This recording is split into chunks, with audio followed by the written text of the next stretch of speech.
ఇప్పుడు ఏది పట్టుకున్నారు ఆయన? త్రిశూలము. ఈ త్రిశూలము ఒక ఆశ్చర్యకరమైనటువంటి విషయం. శంకరుడు ఎప్పుడు పట్టుకున్నా త్రిశూలమే పట్టుకుంటాడు. త్రైగుణ్యం శూలమేతస్యాపరసు సత్యనిష్టత అని శివసహస్రనామ స్తోత్రంలో ఆయన నామాల గురించి ఆయుధాల గురించి వ్యాఖ్యానం చేస్తారు వ్యాసుడు. ఆయన త్రిశూలం పట్టుకుంటారు. త్రిశూలము ఎలా ఉంటుంది అంటే తెలియని వాళ్ళు ఎవరు ఉండరు. పైన 3 ఉంటాయి ఇలాగా, ఏదో 3 స్ట్రైట్గా ఉండకపోతే కొంచెం మీరు ఇష్టం వచ్చిన డిజైన్ వేసుకోవచ్చు, దానికి ఏం పెద్ద నష్టం ఏం లేదు. అదే బంగారం గొలుసు చేసుకోవచ్చు, ఉంగరం చేసుకోవచ్చు, ఇలా మీ ఇష్టం వచ్చిన డిజైన్ వేయాలి. కానీ ఆ 3ంటిని విడివిడిగా ఉంచేస్తే 3 మేకులు అయిపోతాయి. త్రిశూలం అనగా ఏమి? ఈ 3 ఉండి పైన ఈ 3 కలిపి ఒక కర్రలో కలిపోతాయి. ఆయన ఎప్పుడు ఆ పైన వాటిని పట్టుకోడు, విడిగా వేటిని పట్టుకుంటాడు? ఈ 3టికి ఆధారమైనటువంటి శూలాన్ని పట్టుకుంటాడు. ఈ శూలం మీద ఏమున్నాయి? 3 ఉన్నాయి. ఇది త్రిశూలము. ఆయన పట్టుకున్నది శూలాన్ని, పైన 3 ఉంది. ఈ 3కి ఆధారమైన శూలాన్ని ఆయన పట్టుకున్నాడు. ఇది శివుడు పట్టుకోవడం అంటే. ఈ పైనున్న 3 ఏవి? బాగా వినండి. సత్వ రజస్తమో గుణాలు, జాగృత స్వప్న సుషుప్తులు. ఇవి 3తో ఉంటాయి.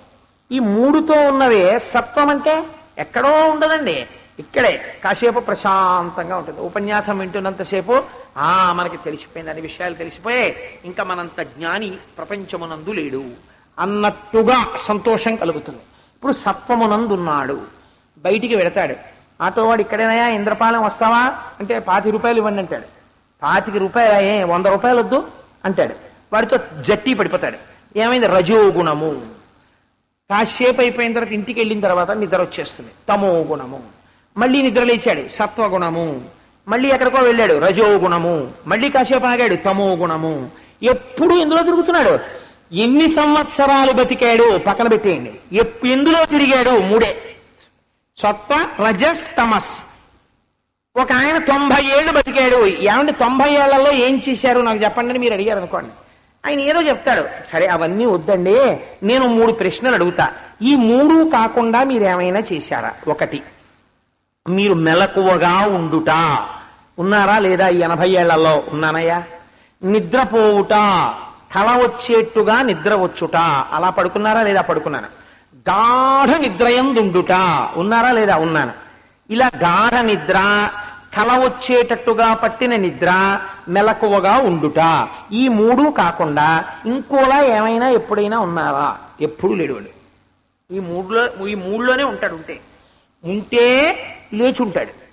లేచున్నాడంటే ఏమిటి దాని అర్థం? నేను లేచిపోయానంటే ఉంటాడు. నేను లేచిపోయానంటే ఏమిటి లేచిపోయాడు? వాడి బుర్ర. తెలివిగా ఉన్నాడు అంటే ఇంద్రియాలు పనిచేస్తున్నాయి. మీరు బాగా జ్ఞాపకం పెట్టుకోండి. కన్ను చూస్తోంది, ముక్కు వాసన చెప్తోంది, చెవు వింటోంది, లేచి ఉన్నాడు. నిద్రపోయాడు, కల వస్తోంది అంటే ఏమిటి దాని అర్థం? ఇంకా కన్ను మనస్సులోకి వెళ్ళింది, చెవు మనస్సులోకి వెళ్ళింది. ఇప్పుడు ఆ కన్ను చూడదు, ఇలా విప్పే ఉంటుంది. కొందరు కళ్ళు తెలిసి నిద్రపోతుంటారు. ఆ నిద్రపోతున్నప్పుడు మీరు ఎదురుగుండా పట్టుకెళ్ళి గులాబీ పువ్వు పెట్టారు అనుకోండి, వాడని చూడడం. అంటే కన్నుంది, కానీ కన్నుకి చూడగలిగిన శక్తి మనస్సులోకి వెళ్ళిపోయింది. ఇప్పుడు ఈ మనస్సు ఏం చేస్తుంది? అదో తమాషా చేస్తుంది. వీడు ఇంతకు ముందు ఎప్పుడో కాశీ వెళ్ళాడు.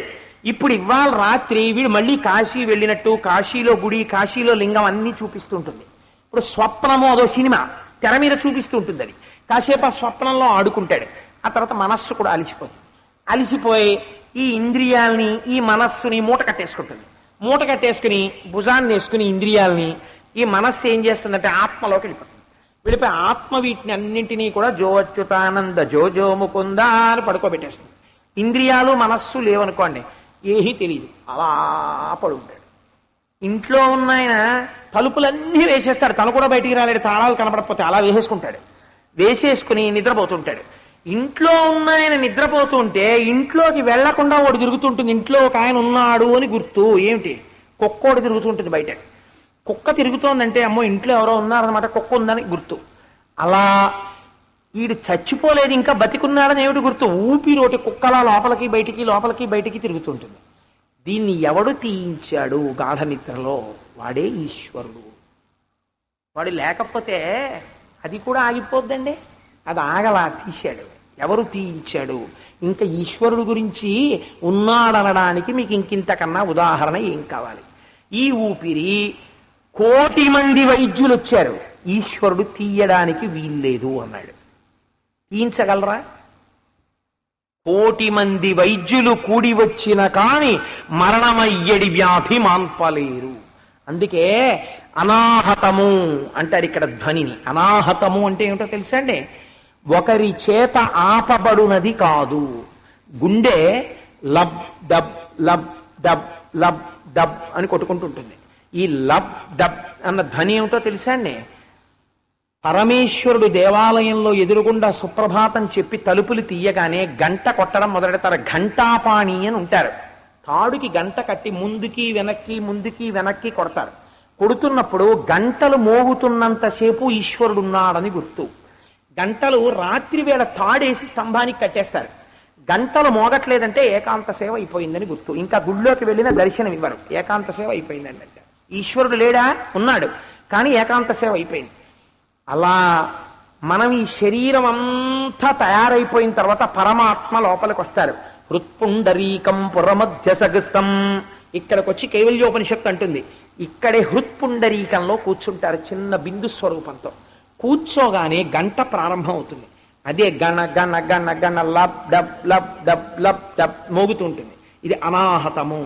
ఈ ధ్వని ఎంతసేపు మోగుతుంది అంటే ఈ గంట మోగేటప్పుడు ఈశ్వరుడి వంక చూస్తూ ఉంటుంది సింహాసనం మీదకి. లబ్ అని మోగుతుంది. ఆయన అన్నాడు అనుకోండి డబ్, మళ్ళీ లబ్ డబ్. ఆయన ఎప్పుడు అంటాడు లబ్ అన్న తర్వాత అని వెళ్ళిపోతాడు.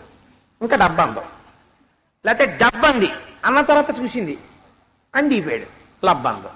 కాబట్టి మృత్యు ఎక్కడుంది? లబ్బకి డబ్బకి డబ్బకి లబ్బకి మధ్యలో మృత్యు ఉంది కదా. అంతే మృత్యు అంటే అది ఆగిపోయింది. లబ్బని డబ్బండం మానేసింది తిప్పేశారు కిందకి, అయితే డబ్బని లబ్బండం మానేసింది తిప్పేశారు కిందకి. ఇది మీరు ఆపితే ఆగుతుందా? అయ్యయ్యో చాలా కాలం నుంచి మోగుతున్నావు పాపం, టేక్ రెస్ట్ ఫర్ టుడే అన్నారు అనుకోండి, అదేం ఆగదు. అబ్బే ఏమన్నా ఇంట్లో మంగళతోరణం కట్టారు, ఆగిపోకే అని మీరు అన్నారు అనుకోండి, అది ఆగిపోవాలంటే ఆగిపోతుంది అంతే. ఈశ్వరుడి శాసనం అయిపోతాయి. అనాహతము, మీ ప్రమేయంతో అది మోగదు, ఆగదు. కాబట్టి ఇప్పుడు ఏమైంది? ఈశ్వర శాసనము చేత ఇది నడుచుచున్నది.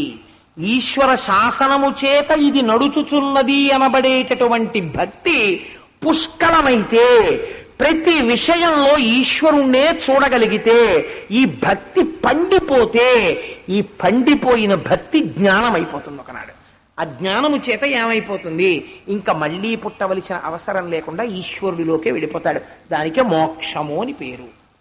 కాబట్టి ఇట్లాంటి స్థితిని ఎవరు ఇయ్యగలరు అంటే గురువు మాత్రమే. తన వాక్కుల చేత లోపల ఉన్న అజ్ఞానాంధకారమును తొలగించి ఈశ్వరుడు ఎక్కడున్నాడో చూపించి చెప్పి మిమ్మల్ని భగవంతుడి వైపుకి నడపగలడు. ఇలా నడపగలబడమే చేతిలో తామర పువ్వుని, తామర పువ్వులో లక్ష్మీదేవి ఉండడం, త్రిశూలాన్ని చేత్తో పట్టుకోవడం. ఈ పైన సత్వరజస్తమో గుణాలు, జాగృత్ స్వప్న సుషుప్తులు, ఈ మూడిటికి ఆధారమైనటువంటి ఆత్మ ఈశ్వరుడు ఇక్కడే ఉంటాడు. దీన్ని తురీయము అంటారు. అంటే తను సాక్షిగా ఉండి అవస్థల్ని చూస్తాడు. అవస్థ సాక్షీషి ఓహం అంటారు శంకరాచార్యుల వారు. నేను ఈ అవస్థలకి సాక్షిని, నేను అవస్థని కాను అంటారు. అలా ఉండడం తురీయము. కాబట్టి ఇప్పుడు అట్లాంటి స్థితిలో నీవు ఉండాలి సుమా. ఎప్పుడూ మూడవస్థల్లో ఉండడం కాదు. ఎవరు నిద్రపోయారు రాత్రి, నిద్రపోయినప్పుడు ఎవరు నిద్ర అనబడే సుఖంలో ఏం జరిగింది, అప్పుడు అసలు ఇంద్రియాలు ఏమయ్యాయి, కంటికి చూసే శక్తి ఎక్కడికి వెళ్ళింది, రాత్రి కల వచ్చింది కదా, ఆ కల ఎందుకు వచ్చింది, కలలో ఈ వస్తువులు ఎలా కనపడ్డాయి, కలలో ఉన్న వస్తువు లేచినప్పుడు లేదు, లేచినప్పుడు ఉన్న వస్తువు నిద్రలో లేదు, నిద్రలో ఉన్న వస్తువు జాగృతిలో లేదు, జాగృతిలో ఉన్న వస్తువు నిద్రలో లేదు. కాబట్టి నిద్రలో లేనిది సత్యమా, జాగృతిలో ఉన్నది సత్యమా? ఇది నిద్రలో ఉండట్లేదు, నిద్రలో ఉన్నది జాగృతిలో ఉండట్లేదు, ఒకసారి ఉన్నది ఓసారి ఉండట్లేదు, ఎప్పుడూ ఉన్నది నీకు కనపట్టలేదు. ఏం ఆశ్చర్యం ఇది! ఇలాంటి వాక్కుల చేత ఈశ్వరుడి వైపుకు నడిపించడం త్రిశూలమును చేత పట్టుట అంటే జ్ఞానము వైపుకి అడుగులు వేయిస్తాడు గురువు. కాబట్టి చేతిలో త్రిశూలమును పట్టుకున్నాడు. ఆఖరణ పట్టుకున్నది ఏమిటి? కమండలము. అంటే నేను ఇంకా అక్షమాల వాటి జోలికి నేను వెళ్ళటలేదు, ఇంకా వీటితోనే అయిపోతుంది కాలం అంతానని. దానివల్ల దోషం ఏం లేదు. కానీ ఒక మూర్తిని, ప్రధానంగా కూర్చున్న మూర్తి గురించి నేను మాట్లాడుతున్నాను. కమండలు, చేతిలో కమండలం పట్టుకుంటాడు. ఆ ఆ కమండలం పట్టుకోవడంలో ఒక గమ్మత్తు ఉంటుంది. కమండలం అనగా ఏమి అంటే నీళ్లు పోసుకుని పట్టుకునేటటువంటి ఒక జగ్గు అని మీరు డిఫైన్ చేయకూడదు. అమరకోశం చూడాలి. అమరకోశం ఒక గమ్మత్తైన మాట మాట్లాడింది. కం అనగా జలము, దానిని గర్భమునందుంచుకున్నది కమండలవు అంది. ఇలా పైన ఇలా యూ షేప్ లో తిరగబడిన యూ షేప్ లో ఉంటుంది, దాంట్లో నీళ్లు ఉంటాయి, దాన్ని కమండలము అంటారు. కమండలము దేని కొరకు అంటే కమండలానికి పాదుకలకి కొద్దిగా సంబంధం ఉంటుంది. కమండలం చేత పట్టుకుని ఎందుకు తిరుగుతారో తెలుసా అండి? కమండలంలో నీరు ఉంటుంది. 10 మంది మధ్యలోకి వచ్చినప్పుడు వారి ప్రవర్తన చేత లోకం వారిని మరీ వెర్రివాణ్ణి చూసినట్టు చూడకుండా ఉండడం కోసమని కొంచెం కిందకి దిగి లోకం ఒప్పుకునేటట్టుగా ప్రవర్తించడం తప్ప అసలు వారికి అలా ప్రవర్తించకపోయినా నష్టము లేని స్థితిలో ఉన్నారు అని చెప్పడానికి కమండలం చేత్తో పట్టుకోవడం. అంటే నేను అనుకుంటున్నాను, బహుశా నువ్వు చెప్పింది ఏమీ మాకు అర్థం కాలేదని చాలా మంది అనుకుంటున్నారని నాకు తెలుసు.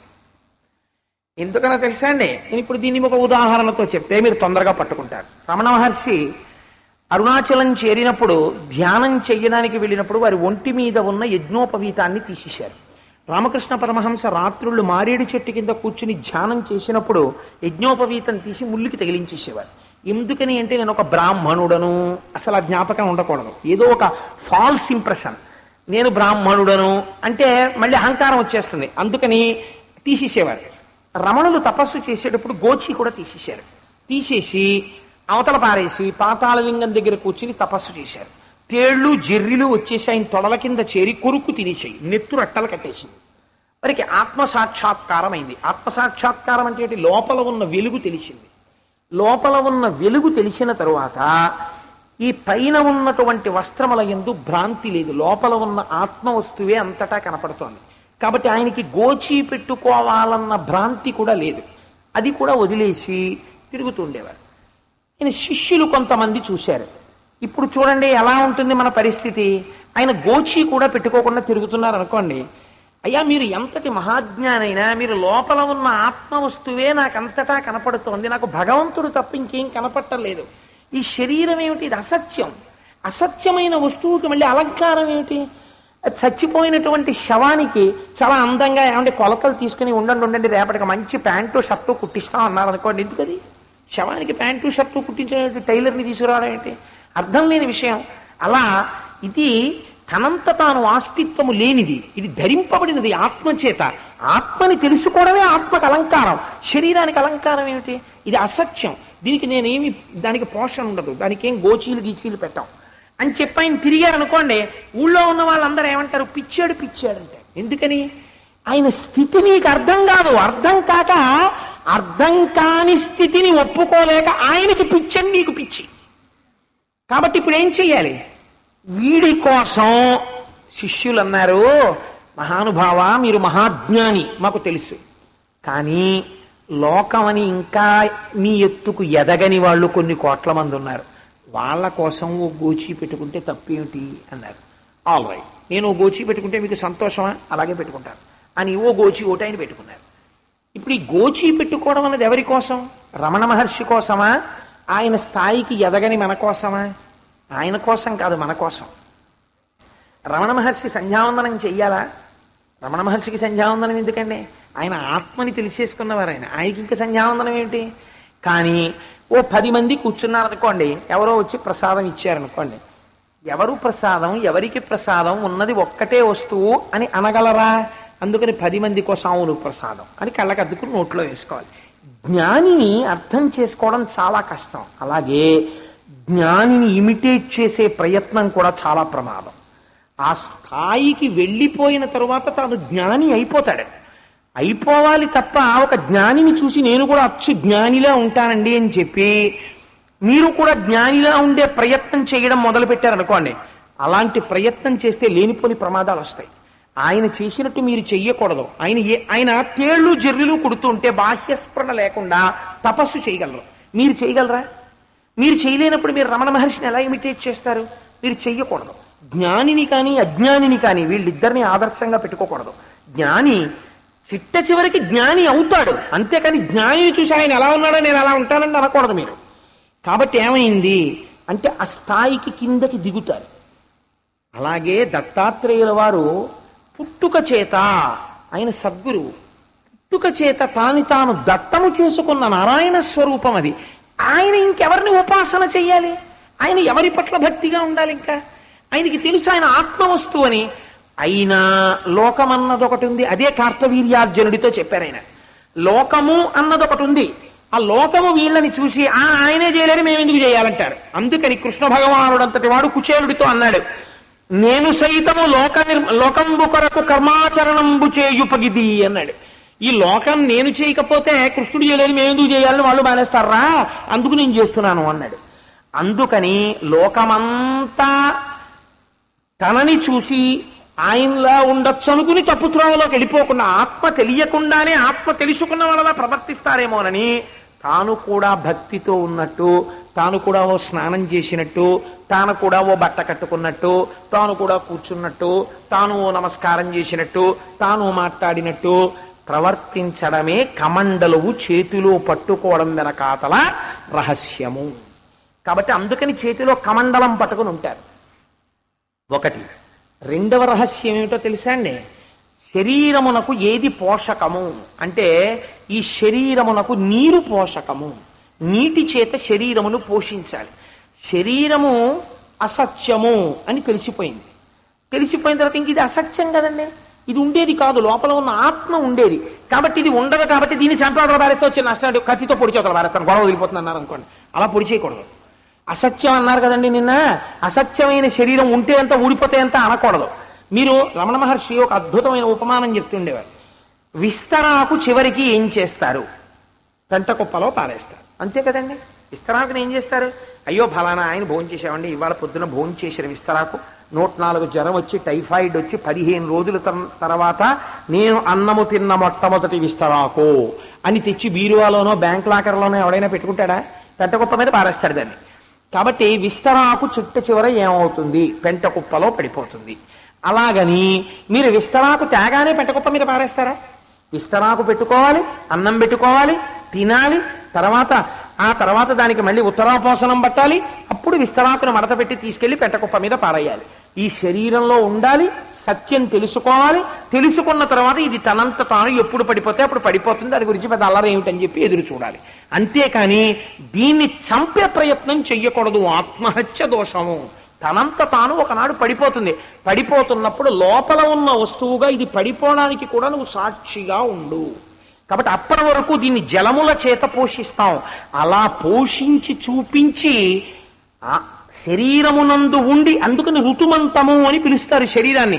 ఇందులో ఉండి సత్యాన్ని తెలుసుకోవాలి. సత్యం తెలుసుకుని అసత్యమైన శరీరము పడిపోతున్నప్పుడు కూడా సాక్షిగా ఉండగలగాలి. ఈ తత్వాన్ని చెప్పడం కమండలం చేత్తో పట్టుకోవడం. కాబట్టి ఇప్పుడు కమండలం పట్టుకున్నారు. ఇవన్నీ పట్టుకున్నవాడు ఇంకా ఆత్మస్వరూపి అయి ఉన్నాడు. కాబట్టి ఇప్పుడు ఆయన ఇంకా మాట్లాడడం ఏమిటి? ఆత్మవస్తువుతో రమిస్తున్నవాడు మౌనంతో ఉంటాడు. మౌనంతో ఉన్నవాడు కాబట్టి ఆయన ఇంకేం మాట్లాడు. ఆయన ఇంకేం మాట్లాడు కాబట్టి లోకానికి ఏమైనా పనికొస్తాడా? లోకానికి పనికిరాడు. ఇక మీకేమైనా చెప్తాడా ఆయన? మీకేం చెప్పడం. మీకేం చెప్పడని అనుకోవడానికి వీల్లేదు. వచ్చిన వాళ్ళల్లో యోగ్యుడు అని ఆయన అనుకుంటే వారికి చెప్తారు. వారికి చెప్తారు అని అనడానికి నిదర్శనమేమి? వీరాసనము. కుడికాలు ఎత్తి దేని మీద వెయ్యాలి? ఎడంకాలు మీద వెయ్యాలి.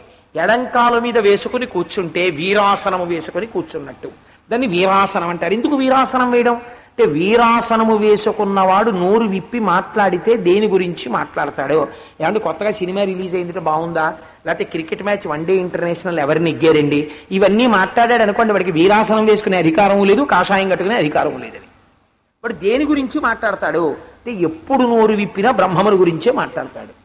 కాబట్టి ఎప్పుడూ బ్రహ్మముని గురించే మాట్లాడుతున్నాడు. కాబట్టి ఆయన ఏం వేసుకుంటాడు? వీరాసనం వేసుకుని ఉంటాడంటే తత్వబోధ మాత్రమే చేస్తాడు. భగవత్ సంబంధమైన విషయాన్ని, పరమసత్యమైన విషయాన్ని మాత్రమే ఆయన మాట్లాడతాడు. కాబట్టి వీరాసనం వేసుకుని ఉంటారు. కాళ్ళకి చెప్పులు వేసుకోరు. మనం ఏం వేసుకుంటాం? చెప్పులు వేసుకుంటాం. ఆయన ఏం వేసుకుంటారు? పాదుకలు వేసుకుంటారు. మీరు చంద్రశేఖర బ్రహ్మచారి స్వామిని చూడండి, పాదుకలు వేసుకుంటారు. లేకపోతే మీరు ఒక రమణ మహర్షి అసలు అన్ని అవస్థలకి అతీతమై, అన్ని ఆశ్రమాలకి అతీతమైన స్థితిలో ఉన్నారు ఆయన. కాబట్టి గురువులైనటువంటి వారు పాదుకలు తొలుక్కుని పెడతారు. మీకు ఒక చిత్రమైనటువంటి విషయం ఉంటుంది. పాదుకా పూజ అని పరమహంసలైనటువంటి వారు యతి పురుషులైనటువంటి వారు వస్తే పాద పూజ చేశామండి అంటారు. మీరు ఎప్పుడైనా చూశారో, చాలా మంది పెద్దలు ఇక్కడ చూసి ఉంటారు. పాద పూజ అంటే వారి పాదములకేం పూజ చేయరండి. దేనికి చేస్తారో తెలుసా? వారు ఎక్కి విడిచిపెట్టేసిన పాదుకలు ఉంటాయి, చెక్క పాదుకలు, వారు కొన్నాళ్ళు వాడినవి. ఆ చెక్క పాదుకలు అక్కడ పెడతారు.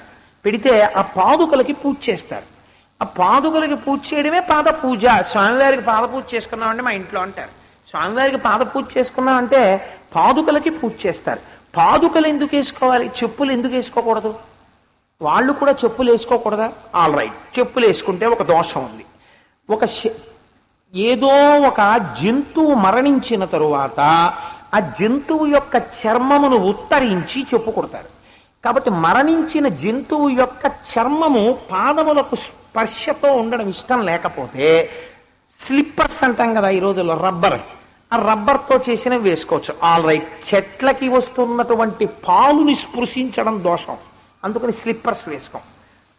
కాబట్టి స్లిప్పర్స్ వేసుకోకండి, పోనీ అది కూడా వద్దు. పోనీ ఇంకొక రకం పదార్థం, ప్రపంచంలో ఏ సంస్పర్శ వలన దోషము లేదో అటువంటి పదార్థముతో చేయబడినటువంటి చెప్పులు వేసుకోకూడదా? వేసుకోరు, పాదుకలే వేసుకుంటారు. ఎందుకు పాదుకలు వేసుకుంటారో తెలుసా అండి? చెక్క పాదుక వేసుకుని నడిస్తే మీరు వారిని చూడగానే ఒక విషయాన్ని గుర్తుపెట్టుకోమని అర్థం. వారు లౌకికమైనటువంటి కోరికల పట్ల కానీ శరీరమునందు కానీ వారికి ఆసక్తి లేదు. కాబట్టి ఈ శరీరమునందు వారికి ఆసక్తి లేదు కాబట్టి ఆ ఆసక్తిని విడిచిపెట్టి ఇది సత్యము కాదు అని తెలుసుకుని వారు లోపల ఆత్మవస్తువు యందు స్థిరపడిపోయారు. కాబట్టి దేహమునందు అభిమానము లేదు. దానికి గుర్తేమి? పాదుకను తొడుక్కుని నడుస్తారు. ఈ ఒక పాదుక విడిచిపెట్టి దత్తాత్రేయ స్వామి వారు కుడికాలు తీసి ఎడంకాలు మీద వేసుకుంటారు. మీరు గురుపాదుక కనపడగానే ఏం చేస్తారు? గురుపాదుకలకి నమస్కరిస్తారు. గురుపాదుకలు అంటారు. అంతేగాని మా అన్నయ్య గారి పాదుకలు, మా తమ్ముడు పాదుకలు, మా చెల్లెలి పాదుకలు, మా ఆవిడ పాదుకలు అని అందరూ ప్రపంచంలో గురుపాదుక అంతే.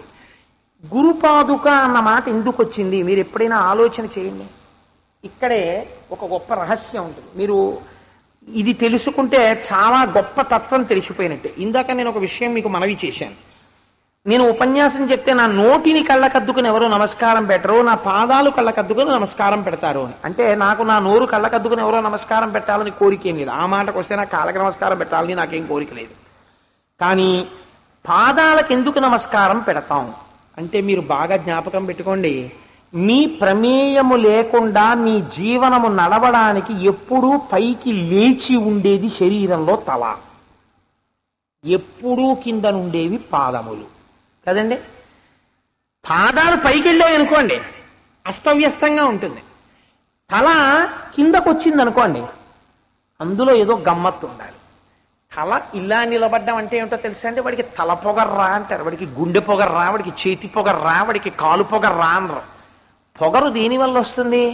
ఏదో ఒక విషయాన్ని చూసుకుంటాడు. అబ్బా నా అంత వాడి ఇంకా ప్రపంచంలో ఎవడున్నాడంటాడు. వీడికో రూపాయి ఉంది అంతే, నా అంత వాడిని నేను. వాడికి పొగరు ఉన్నది శరీరమునందు చాలా అహంకారగ్రస్తమై ఉన్నాడు. వాడికి ఇంకా అహంకారము వదలలేదు. గుర్తేమో తెలుసా అండి? పెద్దల ముందు ఇది వంగదు, ఇలా వంగి నమస్కారం పెట్టలేడు. అలా ఎందుకు పెట్టాడు? అహంకారము చేత ఇది నిలబడే ఉన్నది. ఇది వంగిపోవాలి. ఎవరి దగ్గర వంగిపోవాలి? ఈ అహంకారం నిన్ను నాశనం చేస్తోందని దీని మీద మమకారమే వదిలి తిరుగుతున్న మహానుభావుడు ఎవడున్నాడో వాడి పాదాల కింద నలిగిపోతున్న పాదుకల ముందు నీ శిరస్సు వంగిపోవాలి. వంగిపోతే నువ్వు కృతకృత్యుడవయ్యావు మనిషి పుట్టినందుకు. ఇది చెప్పడానికి గురుపాదుక ముందు తల వంగిపోవాలి తప్ప గురుపాదుక ముందు నిలబడి పువ్వేయడానికి వీల్లేదు. గురువు పాదములను స్పృశించి నమస్కరించడం వెనక రహస్యం ఇది. ఇలా నిలబడి ఎన్ని జన్మలెత్తానో పెద్దల దగ్గర ఇలా వంగితే నాలో అణకువ వచ్చినట్టు. ఆ వంగనంతసేపు నాకు రానే లేదు అహంకారాన్ని విడిచిపెట్టడం అని తెలిసినట్టు. కాబట్టి వంగి ఇలా చెయ్యి వేసి పట్టుకుని నమస్కరిస్తే గురుపాదుకని పట్టుకోవడం వల్ల ఏ మహానుభావుడు దేహాత్మాభిమానం వదిలిపెట్టాడో ఎన్ని కోట్ల కోట్ల జన్మల నుంచి నేను వదిలిపెట్టలేకపోయానో అటువంటి వాడి ముందు ఈ వదిలిన వాడి ఔన్నత్యాన్ని గుర్తించి నిలబడిపోయిన నా తలని వంచుతున్నానని చెప్పడం గురుపాదుక ముందు శిరస్సు వంచడం. అందుకని పాదుకలు వేసుకుని గురువులు తిరుగుతారు, శిరస్సు వంచి శిష్యులు నమస్కరిస్తారు. ఇంతటి రహస్యాన్ని మర్చి స్వామి పాదుకలు వేసుకుని తిరిగారు. వెనక ఒక ఆవు నిలబడి ఉంటుంది, ముందు ఒక 4 కుక్కలు అస్తవ్యస్తంగా, ఒకటి ఇలా ఒకటి అలా ఒకటి ఇలా ఏవో 4 కుక్కలు ఉంటాయి. ఏమిటా 4 కుక్కలు, ఏమిటా ఆవు? మీకు భగవంతుని యొక్క స్వరూపాల్లో శంకర భగవత్పాదులతో సహా గురువుల యొక్క స్వరూపాల్లో 4 కుక్కలు ఒక ఆవు ఉన్నవాడు ఎవ్వరూ లేరు. 4 కుక్కలు ఒక ఆవు ఉండేటటువంటి గురుస్వరూపం దత్తాత్రేయ స్వామి వారు ఒక్కరే. అలా ఎందుకుంటాయి అంటే ఆ 4 కుక్కలు ఏవో మీరు తెలుసుకోవాలి. కుక్కకి ఉన్న లక్షణం ఏమి అంటే కుక్క 2 లక్షణములతో ఉంటుంది. దానికి మనస్సులో భగవంతుడన్నవాడు అది ఎప్పుడు ఒకడి గురించే ఆలోచన చేస్తుంది. దానికి 2 యజమానులు 3 యజమానులు దానికి ఉండరు. దానికి ఒకడే యజమాని. ఎవరా యజమాని? ఎవడు తనని పోషిస్తున్నాడో వాడు యజమాని. పక్కన కోటీశ్వరుడు ఉన్నాడు, పక్కన రిక్షా తొక్కుకునేవాడు ఉన్నాడు. ఈ కుక్కకి అన్నం పెడుతున్నవాడు, ఈ పూరిపాకలో ఉన్నవాడు తాను అన్నం తింటూ ఇంత కబలం దిశ కుక్కకి పెడతాడు. ఆ కోటీశ్వరుడు కారు ఎక్కుతూ లేకపోతే మార్నింగ్ వాక్ ఎడుతూ స్టిక్ పట్టుకుని పాక ముందు నించుని ఏమై రేపు పొద్దున్న అని పిలుస్తున్నాడు అనుకోండి, ఈ కుక్క భౌ భౌ భౌ అంటుంది. వాడు కోటీశ్వరుడిని దానికి లెక్క ఉండదు. ఏమో నా యజమాని పాక ముందు నించున్నాడు ఎత్తుకుపోతాడేమో అందరికి అనుమానం. అంతేకాని వాడు కోటీశ్వరుడు రా, ఈ పాకలోంచి ఎత్తుకెళ్ళవలసిన అవసరం వాడికేంటి? దానికి అనవసరం. దానికి ఒకటే, దానికి ఎవరు అన్నం పెట్టారో, ఎవడు దానికి పోషకుడో, ఎవడు ధారకుడో వాడి పట్ల విశ్వాసమో. ఇది కుక్క లక్షణము. కుక్క ఏం చేస్తుంది? ఎప్పుడూ యజమాని శ్రేయస్సే. దానికి ఏం కావాలి? మీరు కుక్కల్ని చూడండి, ఆశ్చర్యకరమైన లక్షణంతో ఉంటాయి. అది పడుకుంటుంది. కుక్క పడుకుంటే ఓ కాకి అలా వచ్చి ఆ దానిమ్మ చెట్టు మీద వాలుతుంది. నేను మా తమ్ముడి ఇంటికి వెళ్ళినప్పుడు చూసి ఆశ్చర్యపోతుండేవాడిని. నేనంటే ఎప్పుడు ఫ్లాట్స్లో ఉంటుంటున్నాను కాబట్టి కాకినాడలో నాకు అలాంటి గొడవలు లేవనుకోండి. మా తమ్ముడు హైదరాబాద్లో ఉన్నాడు, వాడికి ఏదో 2 అంతస్తుల మేడ ఉంది. నా యందు చాలా ప్రేమ కలిగిన వాడు కాబట్టి అప్పుడప్పుడు వాడి ఇంటికి వెళ్ళి కొన్నాళ్ళు గడిపొస్తూ ఉంటాను. వాడి ఇంటికి వెళ్ళినప్పుడు బాల్కనీలో కూర్చుంటే ఓ పెద్ద గుర్రం అంత కుక్కో దాన్ని పెంచాడు వాడు. ఆ కుక్కని ఓ పెద్ద గొలుసేసి కట్టేస్తాడు. చిత్రం ఏంటంటే అది నేను కారు దిగి ఇంట్లోకి ఎడుతుంటే భౌ భౌ అంటుంది. బట్ దానికి ఏమర్థం అవుతుందో తెలియదు. ఒకవేళ ఆ కారు డ్రైవ్ చేసుకొచ్చిన వాడు ఈయన నీ యజమాని కూడా నమస్కరించేవాడు, ఆయన అన్నగారు అందనుకోండి, అదేమి ఊరుకోదు, భౌ భౌ అంటుంది. మా తమ్ముడు దిగొచ్చి మా అన్నయ్య ఓ టామీయో జూలియో బీలియో ఏదో పెట్టి అన్నయ్య తప్పో అలను వరకూడదు అన్నాడు అనుకోండి, దానికి ఏమర్థం అవుతుందో తెలీదు. అది వెంటనే ఇలా ఇలా ఇలా ఇలా తోకాడించి మర్నాడు మా తమ్ముడితో కలిసి ఆ ఎదురుగుండా ఉన్న ఏదో ఒక పెద్ద కొండలాంటిది ఒకటి ఉంటే వాడి ఇంటి ముందు కూర్చున్నాను నేను. కూర్చుంటే మా మరదలు కాసేపు ఆ కుక్క అటు ఇటు ఇటు పరిగెడుతుంది. ఆ గొలుసు విప్పేసింది. విప్పేస్తే అది ఉరకల పరుగుల మీద కొండ మీదకి వచ్చేస్తుంది. నేను అనుకున్నాను అది ఏదో మా తమ్ముడితో ఆడుకుంటుందా అనుకున్నాను. నాకు కుక్కలంటే భయం. కుక్కలేంటి ప్రపంచంలో అన్ని భయమే నాకు. కాబట్టి ఆ కుక్క ఎవరికి అజ్ఞానం ఎక్కువ వాడికి భయం ఎక్కువ. ఆ కుక్క గబగబా వచ్చేసి అమాంతం నేను ఇలా కూర్చుని ఉంటే అంత పెద్ద కుక్క నా 2 భుజాల మీద 2 కాళ్ళేసి నాలుక వేలాడుతూ ఇలా ఇలా చూస్తాను. నేను హడిలిపోయాను దాని నోట్లోకి చూసి. అంత దగ్గరగా నేను కుక్క నోరు ఎప్పుడు చూడలేదు. వీరే ఇదేమిట్రా ఈ కుక్క, తీసేయరా అంటాను నేను. అన్నయ్య దానికి నిన్న నేను చెప్పాను కదా, వాడు మా అన్నయ్య అలా అరవకూడదు అన్నాను కదా, దానికి పశ్చాత్తాపం అన్నయ్య, అది నిన్ను ప్రేమిస్తోంది, దాని ప్రేమ మండిపోను, దాన్ని తీసేయరా అంటాను నేను. అంటే కుక్క చూడండి తన యజమాని అన్న మాటకి కట్టుబడిపోతుంది అంతే. దాన్ని ఎక్కడ వదిలేయండి పరిగెత్తుకుంటూ మళ్ళీ యజమాని ఇంటికి వచ్చేస్తుంది. యజమాని కూతురు జోలికి మీరు వెళ్ళండి, ఆ పిల్లని కాస్త మీరు ఆడుకుని దాన్ని ఏదో ఏడిపించారనుకోండి, అది ఆ ఇంటికి వచ్చిన చుట్టాన్ని బాబో అనరుస్తుంది. కాకి దానిమ్మ చెట్టు మీద వాళ్తే కాకి మీద బాబో అనరుస్తుంది. ఆ దానిమ్మ కాయ ఏమైనా కాకి తినేస్తుందేమో, అది మా యజమానిదని. కుక్కకి సర్వకాలముల యందు యజమాని పట్ల ప్రీతి తప్ప ఇంకొకటి ఉండదు. ఆఖరికి ఆ యజమాని కారు దిగి ఇంట్లోకి వెళ్ళిపోతుంటే ఆయన దానికి ఏమైనా స్వీట్లు తెచ్చాడా, హాట్లు తెచ్చాడా, లేకపోతే దాన్ని ఏమైనా పోషించాడా, దానికి అన్నం పెట్టాడా? ఆ ఇంటి యజమాని, ఆయన వెళ్ళిపోతుంటే అది గబగబ గబగబా వచ్చేసి 2 కాళ్ళు ఎత్తేసి తోక ఊపేసి నడుం తిప్పేసి కాళ్ళ మీద పడిపోయి నాకేసి నానాలర చేసి కుయ్యి కుయ్యి కుయ్యి కుయ్యి అనేసి పడుకుంటుంది. ఓ 10 రోజులు యజమాని రాలేదనుకోండి, అది గేటు వంకే చూసి గేటు వంకే చూసి గేటు వంకే చూసి అన్నం తినడం మానేసి ఆ యజమాని ఓ నెల్లాళ్ళు ఎక్కడికో తాళం పెట్టి వెళ్ళిపోతే అన్నం తినడం మానేసి చచ్చిపోయిన కుక్కలు నాకు తెలుసు, మీకు తెలిసే ఉంటాయి. కుక్క దేనికి గుర్తో? వేదము దానికే గుర్తు. విద్ అంటే తెలుసుకొనుట, దేనిని తెలుసుకొనుట. కుక్కకి ఏం తెలుసు? యజమాని ఒక్కటే తెలుసు. ఇంకొకటి తెలిస్తే కుక్క అటెన్షన్ డైవర్ట్ అయిపోతుంది. కుక్కకి యజమాని శ్రేయస్సే తెలిసినట్టు వేదమునకు భగవంతుడి గురించి మాత్రమే చెప్తుంది.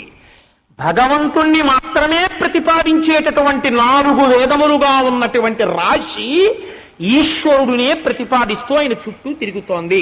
4 వేదముల చేత ప్రతిపాదింపబడిన పరాత్పర స్వరూపము సాకారమైతే దత్తాత్రేయుడై గురువుగా నీ ముందు కూర్చుని ఉన్నాడు. 4 కుక్కలు ఆయన చుట్టూ తిరుగుతుంటాయి. వెనకాతల దూరంగా ఒక ఆవు నిలబడి ఉంటుంది. ఎవరా ఆవు? ఆ ఆవు ఉపనిషత్తు. ఆ ఆవు కుక్కలకి చివర నించుంటుంది. ఎందుకు అలా నించోవడం? దాని పేరే ఉపనిషత్. ఉపనిషత్ అంటే ఏమిటో తెలుసా అండి? వేదములకు చివర ఉన్నటువంటిది ఏదో దాని పేరు ఉపనిషత్. అందుకే అబ్బో 8:30 అయిపోయిందే.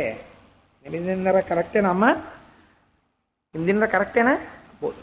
నేను పూర్తి చేసేస్తాను, క్షమించండి. కొద్దిగా టైం ఎక్కువ తీసేసుకుంటున్నాను, అని మర్చిపోయాను నేను ఇవాళ ఆనందంలో. ఆ ఆవు ఉపనిషత్ స్వరూపము. వేదములు భగవంతుడి గురించి ప్రతిపాదన చేసి కర్మభాగమును జ్ఞానభాగమును ప్రతిపాదన చేస్తే ఉపనిషత్తులు కేవలము జ్ఞానము గురు శిష్య సంవాద రూపంలో ఉంటాయి. అవి ఉపనిషత్తులు దేని గురించి చెప్తాయి అంటే కేవల జ్ఞానము. దాని పేరు ఇంకొకటి పెట్టకూడదా? పెట్టలేదు. అవి ఉపనిషత్తులు. అందులో ఈశావాస్యోపనిషత్, కఠోపనిషత్, మాండూక్యోపనిషత్ అలా ఉంటాయి పేర్లు. అది లోపల ఎవరు మాట్లాడుకున్నారో గురు శిష్యుల్ని బట్టి పేరు మారుతుంటుంది, ప్రతిపాదన బట్టి మారుతుంది. కానీ ఉపనిషత్ అన్నది మారదు. ఎందుకు ఉపనిషత్ అనాలి? ఇంకో మాట అనకూడదా? ఆ మాట అనడం వెనకాతల ఒక రహస్యం ఉంది. షద్ అంటే జీర్ణమగుట. ఏది జీర్ణమైపోతుంది? ఈ జగత్తంతా జీర్ణమైపోతుంది. ఎందుకు జీర్ణమైపోతుంది? జగత్తుకి షడ్వికారములు ఉన్నాయి. బాగా జ్ఞాపకం పెట్టుకోండి. ఒకనాడు లేదు, కానీ దానికి డేట్ ఆఫ్ బర్త్ అన్నది ఉన్నది, పుట్టినది. అది అసలు పుట్టకుండా ఎప్పటి నుంచో ఉన్నది కాదు. అలా ఎప్పటి నుంచో ఉన్నది ఒకటి ఉంది, దాని పుట్టుక ఎవరికో తెలియదు. అప్పుడు ఏమంటారు? పూర్వజ త్రిపురాంబిక అంటారు లలితా శాస్త్రంలో. దాని పుట్టుక ఎవరికీ తెలియదు. అందరి పుట్టుకి ముందే అది పుట్టింది. కానీ మిగిలినవన్నీ పుట్టడము తెలుసు. ఒకనాడు పుట్టినవి. ఆ పుట్టినది ఏమైనది? పెరిగినది. పెరిగినది మార్పు చెందినది. మార్పు చెందినది తరిగినది. తరిగినది నశించిపోయినది. పుట్టుట, పెరుగుట, మార్పు చెందుట, తరుగుట, శోషించిపోవుట, నశించిపోవుట. ఈ 6 లక్షణములతో షడ్వికారములతో ఈ జగత్తంతా వస్తుంది వెళ్ళిపోతుంది, వస్తుంది వెళ్ళిపోతుంది. ఆ చెట్టు ఇది 10 సంవత్సరాల క్రితం ఉందని నేను అనుకోను.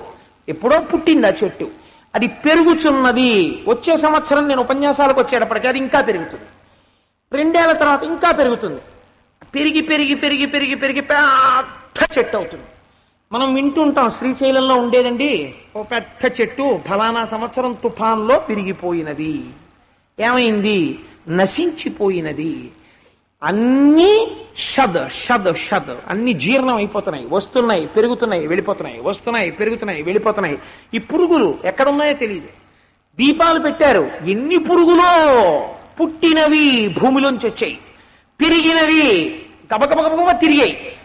రేపొద్దుటికి ఇవన్నీ పరదాలు పైకెత్తితే తూకం వేస్తే ఓ బస్తాడో 100 కేజీలో వస్తాయి. నశించిపోయినవి. నశించిపోతున్నవన్నీ షద్. నశించనిది. నశించిపోతోంది అంటే ఈ నశించిపోయేవన్నీ పుట్టడానికి ఒకటి ఉన్నది. అది లేకపోతే ఇవి ఎలా పుడుతున్నాయి? ఇవన్నీ పుట్టడానికి ఆధారమైనది ఒకటి ఉన్నది, దానికి మార్పు లేదు. మీకు ఒక్క ఉదాహరణ చెప్తే మీరు తేలిగ్గా పట్టుకుంటారు. సినిమా ఉన్నది. సినిమా రీల్ వేస్తున్నప్పుడు సినిమా ఇలా కదులుతూ మీకు కనపడుతుంది. సినిమా కదులుతున్నప్పుడు సినిమాలో ఆ పాత్రలన్నీ కదులుతుంటాయి. ఓ 2.5 గంటల సేపు కదులుతున్న సినిమా కదులుతూ కనపడాలంటే కదలనేది ఒకటి ఉండాలి, అది తెర. తెర లేదనుకోండి సినిమా కనపడదు. కాబట్టి తెర ఉంటే సినిమా కనపడింది. అసత్యమైన సినిమా సత్యమైన తెర మీద పడుతోంది. ఇవాళ సీతారామ కళ్యాణం సినిమా వేశారు. తెర నేను పొంగిపోయానండి, చాలా బాగుంది అమ్మా, నా అదృష్టం నిజంగా నా మీద సీతారామ కళ్యాణం వేశారు అని ఏం పొంగిపోదు. ఓ నెల పోయిన తర్వాత కత్తులు రత్తయ్యా ఈ తెర మీద వేస్తున్నాం అన్నారు. అరే రే నా కర్మ, నా మీద కత్తులు రత్తయ్య వేస్తారా? ఉదాహరణకి చెప్పానంతే నేను. అని ఆ తెర బెంగబెట్టుకోదు. అది సుఖమునకు దుఃఖమునకు అన్నిటికీ సాక్షి సత్యము అలా ఉంటుంది. అది అలా ఉంటేనే సినిమా పడుతుంది. అంతేకాని కత్తులు రత్తయ్య నా మీద వేయడానికి వీల్లేదండి అందనుకోండి, ఇంకా అది తెర ఎందుకు అవుతుంది? దానికి ఏం సంబంధం లేదు, అది అలా ఉంటుంది అంతే. దాని మీద ఏం వేయండి పడుతుంది, కానీ దానికి ఏం సంబంధం లేదు. ఇన్ని అయిపోతాయి. టిక్కెట్ కొనుక్కున్నవాడు 30 రూపాయలు ఇచ్చి కాసేపు మాయలో ఉండి అనేక భావాలు అనుభవించేసి శుభం అని వాడు వేసేసిన తర్వాత దీనివల్ల వాడు పొందింది ఏమిటో గుర్తొచ్చి భారమైన గుండెలతో వెళ్ళిపోతాడు ఇంటికి.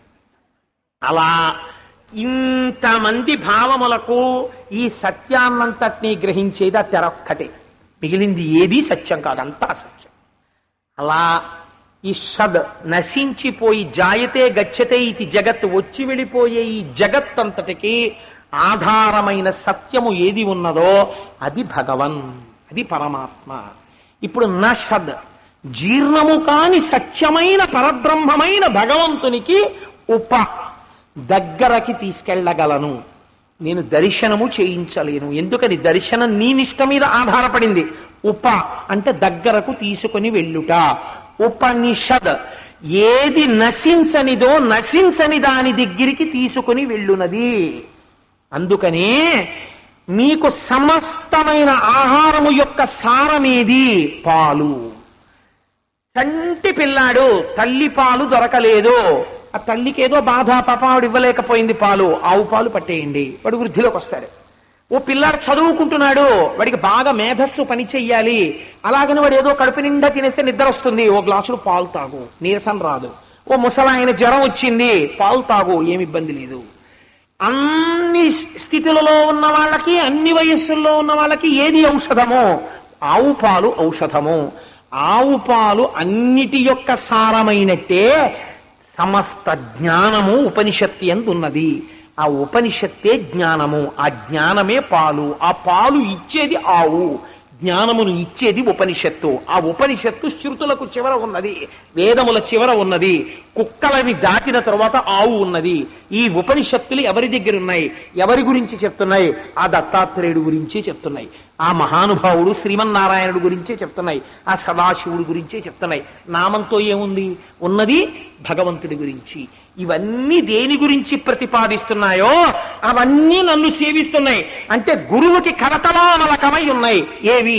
వేదములు, ఉపనిషత్తులు, పురాణములు, శాస్త్రములు, జ్ఞానము గురువుకి కరతలామలకమై ఉసిరికాయ చేతిలో పట్టుకున్నట్టుగా సమస్తము తాను అనుభవించి శిష్యులకి ఉదారముగా పంచిపెడుతున్నాడు గురువు. అలా ఉదారంగా అడిగేవాడుంటే చెప్పడానికి నేను సిద్ధంగా ఉన్నా. నిజంగా జ్ఞానం కావాలని నీకు కుతూహలం ఉందా? ఉంటే నా పాదాల వంక చూడు. నీకు ఇలా చూడగానే నా గోటి కాంతి చూస్తే చాలు, నీ అజ్ఞానం తీసేస్తాను. ఇలా చెప్పడానికి సిద్ధంగా ఉన్నాను, దాచుకోవడానికి ఉన్నవాడను కాను అని చెప్పడానికి వీరాసనం. ఇన్ని వేసుకుని ఉదారుడై మహానుభావుడు ఆ దత్తాత్రేయుల వారు మనకి ఎదురుగుండా దర్శనమిస్తున్నారు. కాబట్టి మనం ఏం చెయ్యాలి? వారికి ఒక్క నమస్కరిస్తే చాలు. మీకు చాలా చిత్రాతి చిత్రమైన విషయం ఒకటి ప్రతిపాదన చేస్తాను. ఈయనే ఇంత గొప్పవారైతే ఈయన గురువు ఎంత గొప్పవారై ఉండాలి? దత్తుడికి గురువు ఎవరు? ఒకవేళ తండ్రి అత్రి గురువా, తల్లి అనసూయమ్మ గురువా? దత్తాత్రేయుల వారు తనకి గురువు అని ఎవరి గురించి చెప్పారు? ఆయనకి ఎలా వచ్చింది మరి జ్ఞానం? ప్రపంచంలో గురువు లేకుండా రాదు కదా. మరి దత్తాత్రేయుల వారికి గురువు ఎవరు? మరి కృష్ణుడు భగవానుడేగా, కృష్ణుడిగా ఉండగా సాందీపని మహర్షి దగ్గరికి ఎందుకు వెళ్ళాడు? మరి దత్తాత్రేయుల వారికి గురువు ఉండాలిగా. మరి దత్తాత్రేయుల వారికి గురువు ఎవరు? ఎవరి వలన దత్తుడికి ఇంత గొప్పతనం వచ్చింది? మరి ఆ గురువు గురించి ఎందుకు చెప్పరు? చెప్తారా చెప్పకూడదా? చెప్పి తీరాలి కదా. ఆ గురువు ఎవరు, అసలు ఆ గురు శిష్యులు ఏమిటి, ఆ గురు శిష్య సంబంధం ఏమిటి, అందులో ఉన్న గమ్మత్తు ఏమిటి, ఈ విషయాల్ని రేపటి రోజున విజ్ఞాపన చేసేటటువంటి శక్తి దత్తాత్రేయుల వారు నాకు కటాక్షించుగాక. సర్వం శ్రీ ఉమామహేశ్వర పరబ్రహ్మార్పణమస్తు. స్వస్తి.